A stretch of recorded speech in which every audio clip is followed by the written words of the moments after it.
There is a battlefield that exists inside every human life. It is not fought with swords, guns, or armies. It is fought in the quiet corners of your mind, between the voice that says you can and the voice that whispers you can't. And the outcome of that battle will decide the course of your entire existence. Every fortune ever built, every great invention, every empire of business or art began in that invisible war. Thomas Edison, staring into 1,000 failed experiments, was not a man blessed with luck. He was a man who trained his mind to see nothing but victory. Henry Ford, mocked for his impossible dream of the motor car for the masses, was not rescued by chance. He trained his mind to see beyond the laughter, to see the roads filled with the machines no one else could yet imagine. The world is filled with people who stop at the first obstacle. They feel the sting of rejection and call it the voice of fate. They meet resistance and say, "It's not meant for me." And so their dreams die, not because they lacked ability, but because they surrendered the battle before it truly began. Victory begins long before the result is visible. It begins in the mind. It begins in the moment you decide that no matter how long it takes, no matter how hard it becomes, you will not stop. This is the iron law of achievement. You must first win in your mind before you can win in the world. Your mind is like a lens. If that lens is clouded by doubt, fear, and distraction, you will never see the path clearly. But if you polish that lens every single day with belief, discipline, and vision, you will begin to see opportunities where others only see walls. You will begin to spot angles and possibilities that the average person overlooks. Andrew Carnegie once said that his true wealth was not in the steel mills he owned, but in the thinking men he gathered around him. Why? Because thinking, true, disciplined, directed thinking, is the most powerful form of wealth in existence. The man or woman who can hold a vision steady in the mind, unshaken by storms, is unstoppable. But understand this: training your mind to see nothing but victory does not mean you deny reality. It means you take reality and bend it toward your vision. When Lincoln faced a nation tearing itself apart, he did not pretend the war was not real. He simply refused to let the reality dictate the ending. He carried the vision of a united country so vividly in his mind that even in the darkest nights, he acted as though it were already done. And in time, against all odds, it was. This is the discipline few are willing to master: to wake up each morning and fix your mind on the outcome you demand from life, and then to guard that vision as fiercely as a lion guards its cubs. Because the world will test you. It will send you voices of doubt disguised as friends, distractions dressed as opportunities, and failures that look final, until you refuse to accept them as such. You must become a commander of your own thoughts. You must stand guard at the gates of your mind, allowing in only the ideas and images that strengthen your resolve. This is not easy in a world that floods your attention with fear, outrage, and noise, but it is possible if you choose to live with intention. The average person lets the outside world dictate their inner state. They wake up, check the news, scroll through chaos, and wonder why they feel powerless before the day even begins. But the victorious mind wakes up with purpose. Before the world has a chance to speak, it speaks to itself. It sets the tone. It declares, "This is who I am. This is what I will do. This is what I will become." And here is the secret the masses will never understand. Your mind will believe whatever you tell it. If you tell it enough times and with enough conviction, tell it you are weak, it will show you weakness. Tell it you are strong, it will give you the strength to match. Tell it you will win, and it will begin to align every resource, every instinct, and every ounce of energy toward that victory. This is not wishful thinking. It is mental conditioning. Just as the athlete trains muscle through repetition, you must train your mental focus through daily discipline. Feed it the right images, speak to it the right words, direct it toward the right goals. And over time it will become unshakable. And you must understand, victory does not arrive in a blaze of sudden glory. It arrives like the sunrise, first in darkness, then a faint glow, then the unstoppable flood of light. Most people quit while it's still dark. They mistake the absence of results for the absence of progress. But progress is made long before it is seen. A seed grows roots before it grows leaves.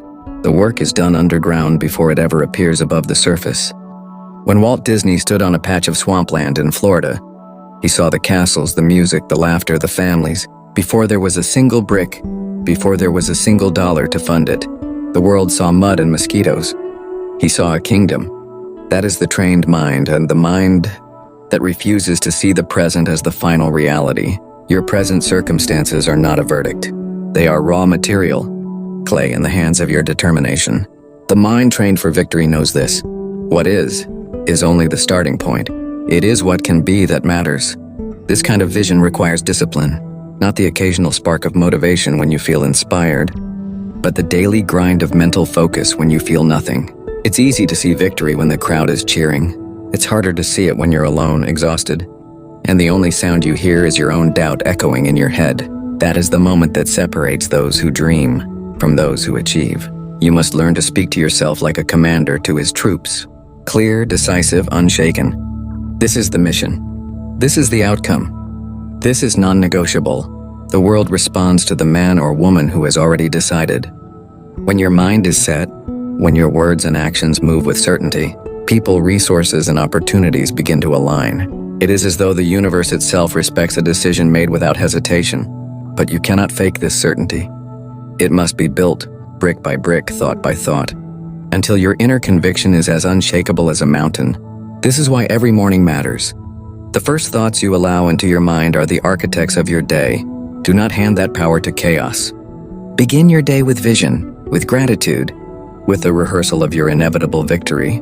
Gratitude is not weakness. It is strength. A mind that is grateful is a mind that is focused on what is working, and what you focus on expands.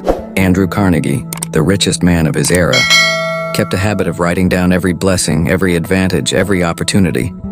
Not because life was always smooth, but because gratitude sharpened his vision. When others drowned in problems, he was busy magnifying possibilities. And yet possibilities mean nothing without action. The mind trained to see victory does not sit in a quiet room wishing for things to change. It takes the vision and moves, and now today, without waiting for perfect conditions. If you wait for the perfect time, you will wait until your bones are dust. Conditions are made perfect by those who act despite the imperfection. Thomas Edison did not wait for the ideal laboratory or the ideal funding. He worked with what he had, and what he had was persistence. Persistence turns broken tools into working instruments, turns rejection into feedback, turns every no into a step closer to yes. And persistence is born in the mind. It is the refusal to accept anything less than the picture of victory you hold within. Do not underestimate the resistance you will face. Every great vision awakens great opposition. When you begin to rise, you will find the critics, the doubters, the subtle saboteurs who speak in soft discouragements. Maybe you should slow down. Are you sure you're ready? You don't want to get your hopes up. Ignore them. These are not the voices of reality. They are the echoes of their own surrender. The trained mind cannot afford to let those voices take root. Doubt once planted grows fast. It will strangle your vision if you let it. So you must counter every whisper of failure with a roar of determination. And this is not about pretending everything is easy. It is about declaring that nothing is impossible for the one who will not stop. When Henry Ford was told that producing a V8 engine in one block was impossible, he told his engineers, build it anyway. They failed. He told them again, build it anyway. They failed again. For months they failed. And then one day they succeeded. Not because the idea suddenly became possible, but because the mind holding the vision refused to surrender. There is no magic in this, only the relentless force of belief combined with action. You have one life, and the clock is already ticking. Stop waiting for permission. Stop negotiating with your fears. Stand up, decide who you will become, and move toward it with every breath. Victory will not wait for you, so go take it now. If you found this video helpful, please don't forget to like and subscribe my channel and hit the bell icon for more video. Thank you. See you next video.